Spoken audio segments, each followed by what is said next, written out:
তো চলো আজকে একটা সিম্পল রেসিপি বানাবো সজনে শাকের। কিছুটা সজনে শাক আমি এখানে কিনে এনেছি। তো এটা তো আমাদের গ্রামের দিকে এমনি পাওয়া যায়। তো তোমরা কিছুটা পাতা তুলে নেবে, দিয়ে পরিষ্কার করে বেছে নিও।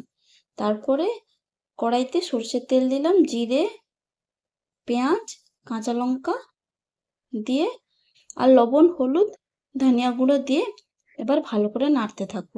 তোমরা চাইলে একটু রসুনও দিতে পারো, রসুন দিলেও ভালো হয়। তারপরে আমি আলু আর বেগুনটা একদম ছোট ছোট করে কুচি করে রেখেছিলাম, ওইটা আমি ওর মধ্যে দিয়ে দিলাম। একটু নরম হয়ে এলে ভালো করে কষিয়ে নেওয়ার পরে শাকটা আমি দিয়ে দিলাম। আর এই শাকটা এত তাড়াতাড়িও হয়ে যায়, আর এখন সজনে শাক খাওয়া সত্যি খুব ভালো। তো তোমরা একবার এইভাবে সজনে শাক রান্না করে দেখো, ভালো হবে। এবার পরিমাণ মতো নুন দিয়ে ঢাকনা দিয়ে দিলেই হয়ে যাবে এই শাকটা রেডি।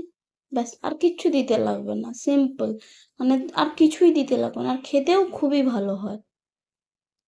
আর তোমরা অবশ্যই একবার ট্রাই করো আর কমেন্ট করে জানিও কেমন হয়েছে।